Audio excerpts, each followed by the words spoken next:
Hello friends, welcome back to my channel. मैं हूं आपकी फ्रेंड वर्षा। आज की इस वीडियो में हम बात करेंगे 1000 सीरीज़ की, जिसमें हम डेली 25 क्वेश्चंस डिस्कस करते हैं। तो स्टार्ट करते हैं वीडियो को। आपको पसंद आते हैं तो लाइक कीजिए, फ्रेंड्स के साथ शेयर कीजिए, और किसी भी तरह की कोई भी क्वेरी हो तो ज़रूर बताइएगा। स्टार्ट करते हैं video. Which item is shown on the debit side of the trial balance. अब हमें बताना है ट्रायल बैलेंस में डेबिट साइड में कौन से आइटम्स हमारे शो किए जाते हैं। Rent outstanding, prepaid expenses, purchase return, excess of income over expense और income over expenses by the firm. यानी कि अब देखिए यहाँ पर फोर्थ ऑप्शन तो हमारा कट जाएगा, क्योंकि excess of income over expenses ये हमारा इनकम एंड एक्सपेंडिचर में आते हैं। इस तरह के टर्म्स ये वही हम इंक्लूड करते हैं। अब बात आई first, second and third option की, तो इसमें आप बताइए क्या होगा इसका राइट आंसर।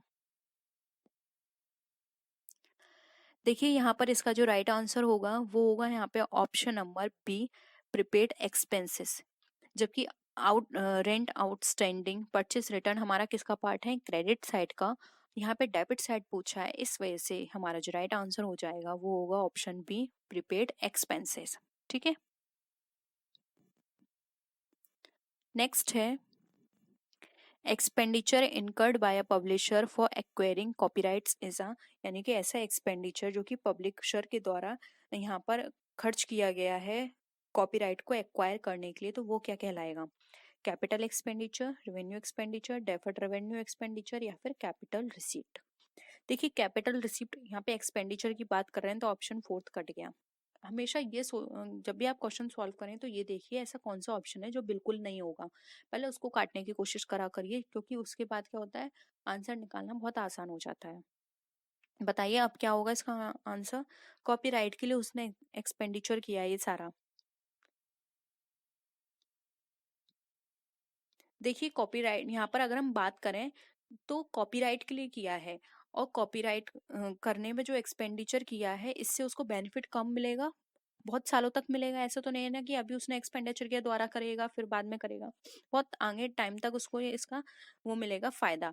तो ये इसका जो आंसर होगा वो होगा option number A, capital expenditure.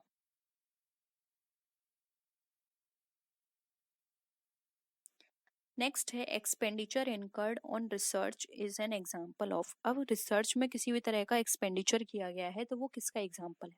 Capital, revenue, deferred revenue, या फिर पार्शली कैपिटल एक्सपेंडिचर। बताइए। देखिए यहाँ पर रिसर्च की बात की जा रही है, और रिसर्च में कुछ थोड़ा बहुत अमाउंट नहीं लगता, रिसर्च में बहुत अमाउंट लगता है, बहुत ज़्यादा खर्चा करना पड़ता है, तब हमें पता चलता है हम जिस भी चीज़ के लिए रिसर्च कर रहे हैं। तो एक तरह से ये हमारा बहुत लार्ज अमाउंट का एक्सपेंडिचर होता है, जिसको हम बहुत टाइम तक राइट ऑफ करते हैं। तो यहाँ पर ऑप्शन सी हमारा राइट आंसर हो जाएगा, डेफर्ड रेवेन्यू एक्सपेंडिचर। ठीक है, आई होप यहाँ तक आपको सारे क्वेश्चंस क्लियर हैं। ये हमारा क्वेश्चन था 28, अभी लगभग 60 समथिंग क्वेश्चंस हैं, तो टाइम लगेगा। आप प्लीज जाना नहीं, क्योंकि लास्ट में और भी इंटरेस्टिंग क्वेश्चंस हैं, और सारे क्वेश्चंस वो हैं जो हमने थ्योरी में डिस्कस किए हैं। ठीक है, uh gross profit is transferred to the dash side of the profit and loss account. अब हमें बताना है ग्रॉस साइड हमारा ट्रांसफर किया जाता है प्रॉफिट एंड लॉस अकाउंट में किस साइड में, डेबिट, क्रेडिट, करंट, या एसेट। तो ये भी बहुत इजी है, आपने बहुत सारे जब अकाउंट्स प्रिपेयर किए होंगे तो आपने देखा होगा। जो हमारा ग्रॉस प्रॉफिट होता है ट्रेडिंग में हमारा कहाँ दिखाया जाता है, डेबिट साइड में, और जब हम P&L में ट्रांसफर करते हैं तो हमारा क्रेडिट साइड आ जाता है। तो ऑप्शन बी राइट आंसर है। नेक्स्ट है नॉन ट्रेडिंग इंस्टीट्यूशन प्रिपेयर। जो नॉन ट्रेडिंग इंस्टीट्यूशंस होती हैं वो क्या प्रिपेयर करते हैं, income and expenditure account, trading and profit and loss account, only trading account, या फिर ओनली रेवेन्यू अकाउंट। अगेन हम ये डिस्कस कर चुके हैं थ्योरी क्लास में। बताइए। देखिए ट्रेडिंग एंड P&L अकाउंट ये प्रिपेयर करती हैं profit organisations. Only trading account नहीं प्रिपेयर किया जाता किसी भी कंपनी के द्वारा, ओनली रेवेन्यू अकाउंट नहीं होगा। तो राइट आंसर होगा A, income and expenditure account. Option A right answer है। नेक्स्ट क्वेश्चन है, अब हम जल्दी जल्दी कर लेते हैं। Subscription received in advance by a club is shown on the dash side of the balance sheet. अब सब्सक्रिप्शन रिसीव्ड किया है एडवांस में क्लब के द्वारा, तो वो कहाँ पर दिखाया जाएगा। देखिए यहाँ पे ना सब्सक्रिप्शन रिसिप्ट की बात की जा रही है, वो भी कैसा रिसीव किया गया है, एडवांस में। अगर किसी क्लब ने सब्सक्रिप्शन लिया है तो वो उसके लिए क्या है, वो उसके लिए एज अ लाइबिलिटी है, क्योंकि अब उसको अपने यहाँ वो सर्विस पर्सन को देनी होंगी, क्योंकि उसने एडवांस में वो पैसा लिया है। इसलिए यहाँ पे option A liabilities right answer हो जाएगा। आप थोड़ा लॉजिक लगा के इन क्वेश्चंस को सारे कर सकते हैं, ठीक है। आई होप सबका ये आंसर करेक्ट है। नेक्स्ट है, excess of income over expenditure is shown on the debt side of the income and expenditure account। आपने income and expenditure account prepare किया होगा तो ये आपने पता लगा होगा कि जब इनकम एक्सेस में होती है एक्सपेंडिचर से तो वो किस साइड शो की जाती है, क्रेडिट, डेबिट, अपर या लोअर। देखिए राइट आंसर होगा बी, डेबिट साइड में शो की जाएगी, और यहाँ पे अगर एक्सपेंडिचर हमारा एक्सेस में होगा तो वो हमारा क्रेडिट साइड शो किया जाएगा, ठीक है। तो ऑप्शन बी राइट आंसर है। नेक्स्ट है, income and expenditure account is, अब जो इनकम एंड एक्सपेंडिचर अकाउंट है वो हमारा किस तरह का अकाउंट है, रियल है, नॉमिनल है, पर्सनल है, या फिर रिप्रेजेंटेटिव है। बताइए कैसा होगा हमारा इनकम एंड एक्सपेंडिचर। मैंने अभी आपको स्टार्टिंग में रूल्स बताए थे, उसके बेसिस पर आप ये बता सकते हैं। इनकम एंड एक्सपेंडिचर जो होता है वो हमारा कैसा होगा, नॉमिनल अकाउंट, क्योंकि ये इनकम एंड एक्सपेंडिचर अकाउंट के अंदर सारे इनकम एंड एक्सपेंडिचर्स आते हैं, और रियल अकाउंट में सारे असेट्स जाएंगे, पर्सनल अकाउंट में पर्सन या उसको रिप्रेजेंट करने वाली चीजें जाती हैं, रिप्रेजेंटेटिव अकाउंट हमारा होता ही नहीं है, ठीक है। तो ऑप्शन बी यहाँ पे हमारा राइट आंसर है। नेक्स्ट आते हैं, sale of old newspaper is to be shown on the credit side of. अब देखिए यहाँ पे ओल्ड न्यूज़पेपर की बात की जा रही है, तो यहाँ पर वो क्रेडिट साइड में कहाँ दिखाया जाएगा, कैश बुक में, income and expenditure, balance sheet, या फिर ट्रेडिंग अकाउंट। तो देखिए यहाँ पे न्यूज़पेपर को सेल करने की बात की जा रही है, तो ये किसी बिजनेस की एक्टिविटी नहीं होगी, क्योंकि अगर ये बिजनेस का काम होता सिर्फ ये न्यूज़पेपर सेल करने का, तो वहां पर उसके लिए गुड्स लिख कर आता, इस तरह की चीजें नहीं लिख कर आती।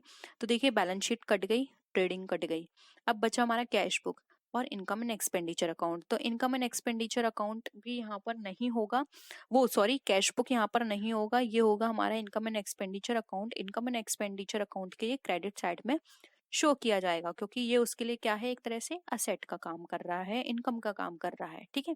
तो ऑप्शन बी यहाँ पे हमारा राइट आंसर है। नेक्स्ट क्वेश्चन पे आते हैं, any written document in support of a business transaction is called a voucher, bill, carbon copy, expense bill. देखिए किसी भी बिजनेस ट्रांजेक्शन्स के सपोर्ट में कोई भी बिल देते हैं तो उसको क्या बोलते हैं, बताइए। देखिए कार्बन कॉपी नहीं होगा, क्योंकि कार्बन कॉपी तो किसी भी बिल की या किसी भी डॉक्यूमेंट का डुप्लीकेट हो गया। एक्सपेंस बिल नहीं होगा।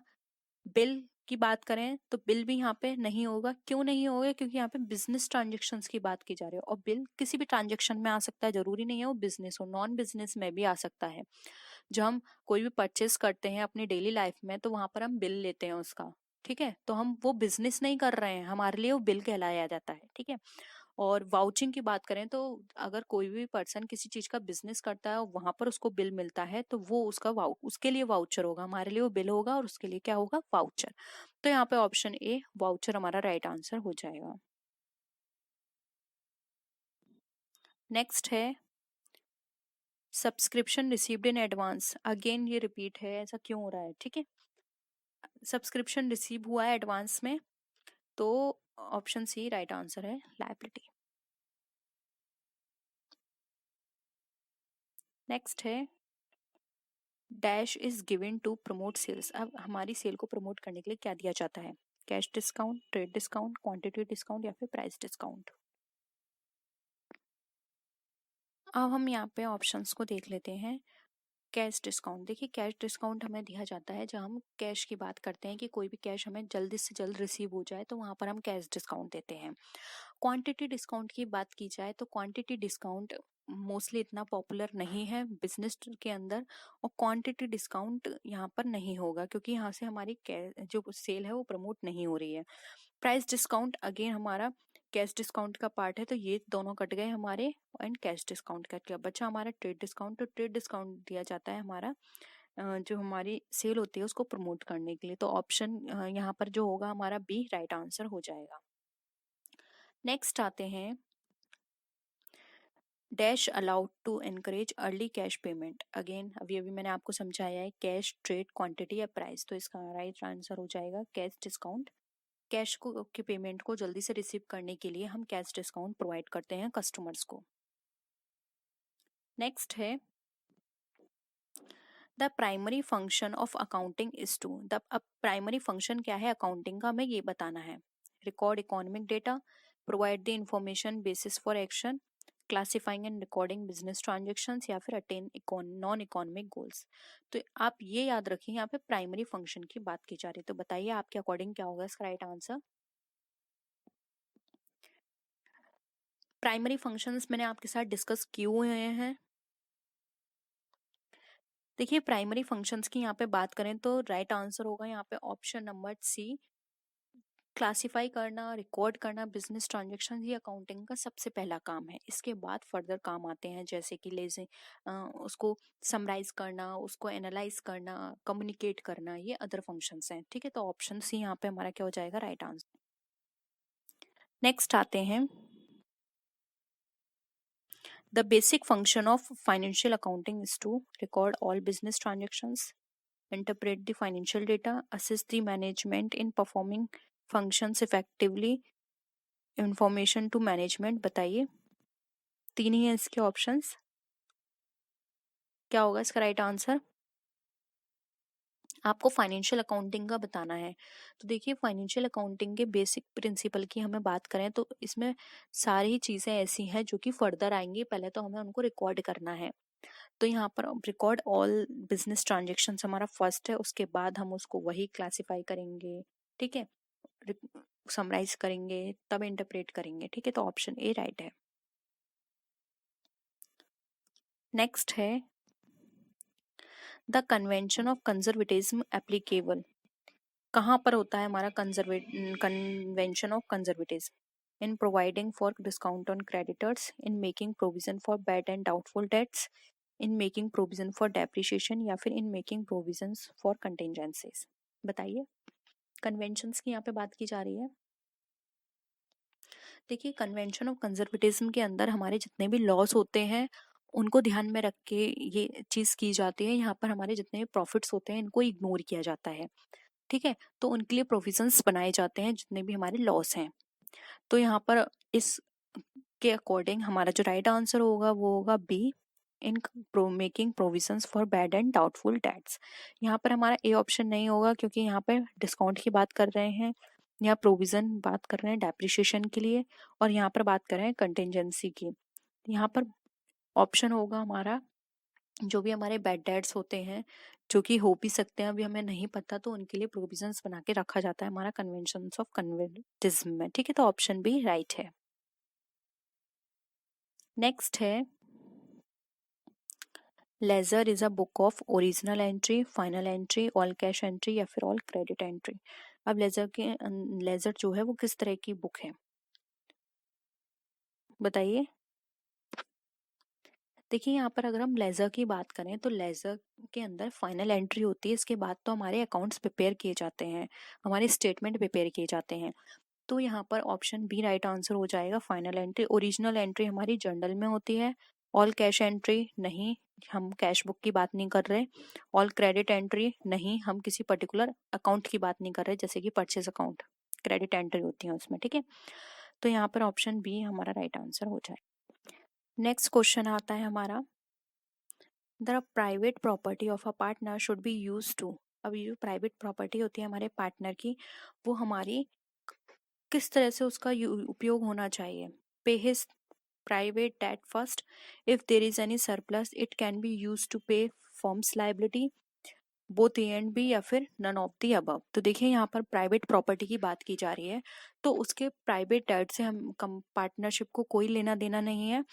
वो सिर्फ पहले ये देखेगी कि अगर किसी उसके पास कोई भी सरप्लस है तो सबसे पहले फर्म्स की जो लायबिलिटी है वो पे की जाएंगी।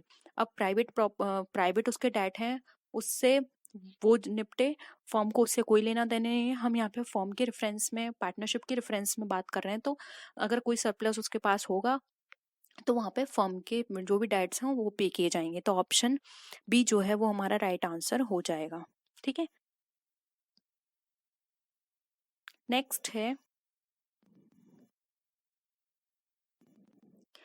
After the new partnership agreement assets and liabilities in a balance sheet are recorded at. अब पार्टनरशिप के नए एग्रीमेंट के द्वारा जो असेट्स एंड लायबिलिटीज होंगी, अब वो बैलेंस शीट में किस वैल्यू पे रिकॉर्ड की जाएंगी? बताइए इसका आंसर। ओरिजिनल वैल्यू पे, वैल्यूड फिगर पे, वो sorry revalued figure, realisable value, या फिर नन ऑफ दीज? देखिए यहाँ पर हम न्यू पार्टनरशिप की बात कर रहे हैं, तो न्यू पार्टनरशिप के अंदर जो उसकी एसेट्स एंड लायबिलिटीज होती हैं उसका रिवैल्यूशन होता है। तो रिवैल्यूशन होता है तो वैल्यू भी कैसी हो जाएंगी, उनकी रिवैल्यूड हो जाएंगी। तो उनको बैलेंस शीट में रिवैल्यूड फिगर पर ही शो किया जाता है, ओरिजिनल वैल्यू से कोई लेना देना नहीं है। और रियलाइजेबल वैल्यू यहाँ पर तब आती है जब हम बिजनेस खत्म कर रहे हों, ठीक है, या पार्टनरशिप एंड हो रही हो। यहाँ पे पार्टनरशिप एंड नहीं हो रही है, ठीक है, तो ऑप्शन बी हमारा यहाँ पे रिवैल्यूड फिगर राइट आंसर हो जाएगा। आई होप यहाँ तक आपको सारे क्वेश्चंस क्लियर हो रहे हैं। In which of the following is conclusive evidence of partnership? इसमें से कौन सा जो हमारा है कॉन्क्लूसिव एविडेंस है पार्टनरशिप के अंदर? शेयरिंग ऑफ प्रॉफिट है, म्यूचुअल एजेंसी है, कैरिंग ऑफ सम बिजनेस है, या फिर ऑल ऑफ दीज है? देखिए यहाँ पे कॉन्क्लूसिव एविडेंस की बात कर रहे हैं, बताइए किस तरह से होगा? देखिए कॉन्क्लूसिव एविडेंस जो होते हैं वो हमारे डिपेंड करते हैं कि उनके बीच में किस तरह का एग्रीमेंट हुआ है, उनकी म्यूचुअल एजेंसी कैसी है, उसके बेसिस पर सारे निर्णय लिए जाएंगे, ठीक है, उन्होंने एग्रीमेंट कैसा किया उसके बेसिस पर। तो यहाँ पे option be mutual agency right answer हो जाएगा, क्योंकि इसी के बेसिस पर सारी चीजें देखी जाएंगी कि हाँ इस तरह का एग्रीमेंट हुआ था, आपको अब ये वाली चीजें फॉलो करनी है, या आपको इतनी ड्यूटीज करनी है, या आपको इस तरह से प्रॉफिट शेयर डिस्ट्रीब्यूट करना है, ठीक है, तो ऑप्शन बी राइट है। नेक्स्ट है, at the time of death of a partner firms gets. अब किसी भी पार्टनर की डेथ के समय फर्म को क्या मिलती है? Policy amount, surrender value, both A and B, या फिर नन ऑफ द अबव? देखिए फर्म यहाँ पे पार्टनर की डेथ की बात की जा रही है, तो पार्टनर की डेथ के समय जो फर्म को रिसीव होती है वो मिलती है उन्हें पॉलिसी का अमाउंट, ठीक है, पॉलिसी के अमाउंट को वो रिसीव करता है। सरेंडर वैल्यू यहाँ पर नहीं आई, सरेंडर वैल्यू तो तब मिलती है जब वहां पे वो सरेंड करे, ठीक है, तब वहां पे सरेंडर वैल्यू उसको मिलेगी। यहाँ पे सरेंडर वैल्यू से कोई लेना देना नहीं है। यहाँ पे डेथ के बाद, जैसे कि मैंने कल ही आपको जॉइंट लाइफ पॉलिसी बताई थी, तो उसमें मैंने आपको बताया था कि अगर किसी की डेथ हो जाती है, या फिर फर्म जो है, या सॉरी जो हमारी जॉइंट लाइफ पॉलिसी है वो मैच्योर हो जाती है, डेथ हो या मैच्योरिटी हो, उनमें से जो भी पहले होगा विच एवर इज अर्लियर, उसी के बेसिस पर अमाउंट मिलेगा आपको, ठीक है। तो यहाँ पे डेथ की बात की जा रही है, तो हम ये एज्यूम करके चल रहे हैं कि अभी जो उसकी मैच्योरिटी है वो नहीं हुई है, तो यहाँ पे पॉलिसी अमाउंट उसका पूरा मिल जाएगा, ठीक है, तो ऑप्शन ए राइट आंसर है। नेक्स्ट है, ये भी मैंने आपके साथ डिस्कस किया हुआ है question. Under capitalisation method goodwill is calculated by. अब कैपिटलाइजेशन मेथड में बताना है कि हमें गुडविल किस तरह से ट्रीटमेंट होता है। नंबर ऑफ ईयर्स परचेज को जो हम एवरेज प्रॉफिट से मल्टीप्लाई करते हैं तब होगा। सेकंड ऑप्शन है जो सुपर प्रॉफिट्स हैं उससे मल्टीप्लाई करेंगे नंबर ऑफ ईयर परचेज को। थर्ड ऑप्शन है एवरेज प्रॉफिट में जो हम डिवाइड कर देंगे एक्सपेक्टेड रेट ऑफ रिटर्न, या फिर जो सुपर प्रॉफिट होगा उसमें हम डिवाइड करेंगे एक्सपेक्टेड रेट ऑफ रिटर्न। तो कैपिटलाइजेशन के अंदर गुडविल कैसे कैलकुलेट की जाती है, इसका मैंने आपको एक क्वेश्चन भी कराया था, अगर आपको याद हो तो। जब हम थ्योरी क्लास कर रहे थे तो उसमें मैंने आपके साथ डिस्कस किया था, या फिर मैंने इससे पहले अगर आप यूपी टीजीटी और पीजीटी की भी क्लास लेते हैं तो उसमें भी मैंने कैपिटलाइजेशन मेथड पे एक क्वेश्चन आपको डिस्कस किया था गुडविल का। बताइए। देखिए कैपिटलाइजेशन मेथड में क्या होता है, जो भी हमारा सुपर प्रॉफिट निकल कर आता है उसमें हमारा जो एक्सपेक्टेड रेट ऑफ रिटर्न होता है उसको हम डिवाइड करते हैं, तो हमारी जो वैल्यू निकल कर आती है वो हमारी होती है गुडविल की वैल्यू, और जितने भी ईयर्स होते हैं उसके साथ मल्टीप्लाई करके हम निकाल लेते हैं। लेकिन यहाँ पे तो सिर्फ गुडविल की वैल्यू दी है, तो यहाँ पर सुपर प्रॉफिट में जो हम डिवाइड करेंगे एक्सपेक्टेड रेट ऑफ रिटर्न, तो वहां पर हमारी गुडविल अमाउंट निकल कर आ जाएगा। तो ऑप्शन डी यहाँ पे हमारा राइट आंसर है। नेक्स्ट है, in which of the following accounting entries are made at the book value of assets and liabilities। अब इसमें से हमें बताना है कौन से अकाउंट में हमारी जो अकाउंटिंग एंट्रीज हैं वो बुक वैल्यू पर रिकॉर्ड की जाती हैं, रिवैल्यूएशन अकाउंट में, रियलाइजेशन, कैपिटल या फिर सस्पेंस अकाउंट में, बताइए। देखिए यहाँ पे बुक वैल्यू की बात करें तो ये तब ट्रीटमेंट इस तरह का किया जाता है जब हम अपनी वैल्यू का जो भी हमारे एसेट्स हैं उनको उनका रियलाइजेशन करते हैं कि रियल में कितनी वैल्यू वहाँ पर हमारी निकल कर आ रही है, तब हम वहाँ पर बुक वैल्यू पर उनको शो करते हैं। ठीक है, तो यहाँ पर ऑप्शन बी जो है वो हमारा राइट आंसर हो जाएगा। आई होप ये भी आपको क्वेश्चन क्लियर है। अब थोड़ा जल्दी जल्दी मैं इसलिए कर रही हूँ क्योंकि टाइम बहुत हो चुका है। नेक्स्ट है, और फिर भी आपको कोई क्वेश्चन में डाउट है तो प्लीज, अब तो मैंने यहाँ पे नंबर मेंशन कर रखे हैं, आप नंबर मुझे बता दीजिएगा, मैं जो भी नेक्स्ट क्लास होगी उसमें डिस्कस कर लूंगी उन सारे क्वेश्चंस को। नेक्स्ट है, retirement of a partner leads to dash of remaining partner, यानी कि अगर कोई पार्टनर रिटायरमेंट लेता है, रिटायर होता है, तो वहां पे जो रिमेनिंग पार्टनर्स होंगे वहां से वो लीड करेगा, क्या किस चीज में लीड करेगा? प्रॉफिट शेयरिंग रेशो में गेन में लीड करेगा, लॉस में करेगा, no change in profit sharing ratio, या फिर नन ऑफ द अबव, बताइए। देखिए यहाँ पर रिटायरमेंट की बात की जा रही है, तो कोई भी पार्टनर जो है जब वो रिटायरमेंट लेता है तो उसको प्रॉफिट शेयरिंग रेशो में गेन होता है। ठीक है, क्योंकि वो बीच में कभी भी रिटायरमेंट ले सकता है, तो हो सकता है कि उसके रिटायरमेंट लेने के बाद ही कंपनी में लॉस आ जाए, लेकिन वो तो लॉस उसको बियर करना ही नहीं पड़ेगा क्योंकि वो तो ऑलरेडी निकल चुका है। तो यहाँ पे गेन की सिचुएशंस रहती हैं, इसलिए यहाँ पे gain in profit sharing ratio हमारा करेक्ट आंसर हो जाएगा। तो ऑप्शन बी सॉरी ए हमारा राइट आंसर है। नेक्स्ट क्वेश्चन पे आते हैं, the current account of a partner, यानी कि जो करंट अकाउंट होता है किसी पार्टनर का वो क्या बताएगा? may have a debit or credit balance, will always have a debit balance, will always have a credit balance, या फिर will never have a balance। तो देखिए यहाँ पे हम करंट अकाउंट की बात करें, करंट अकाउंट का मतलब यहाँ पर होता है कि यहाँ पर उस पार्टनर के द्वारा जो भी ट्रांजेक्शन्स किए गए हैं कंपनी से के साथ वो सारे रिकॉर्ड यहाँ पर होते हैं। अब हो सकता है कि उसने कंपनी से कोई ड्राइंग की हो, ये हो सकता है कि उसने कंपनी को कुछ लोन दिया हो, तो दोनों ही तरह के ट्रांजेक्शन्स हो सकते हैं। तो अब दोनों तरह के ट्रांजेक्शन्स होंगे तो हो सकता है कुछ का अमाउंट ज्यादा हो, कुछ का अमाउंट कम हो, इसलिए यहाँ पर डेबिट बैलेंस भी आ सकता है, क्रेडिट बैलेंस भी आ सकता है। तो ऑप्शन ए हमारा राइट आंसर हो जाएगा। आई होप सबका ये वाला आंसर क्लियर है। तो ये थे हमारे क्वेश्चंस, होप यहाँ पे आपको सारे क्वेश्चंस क्लियर हुए होंगे। किसी भी तरह का डाउट हो तो जरूर बताइएगा, और वीडियो कैसी लगी वीडियो को लाइक कीजिए, फ्रेंड्स या शेयर कीजिए। किसी भी तरह की कोई भी क्वेरी हो तो जरूर बताइएगा। तो नेक्स्ट वीडियो में फिर मिलते हैं और भी अच्छी वीडियोस के साथ, तब तक के लिए टेक केयर, बाय बाय।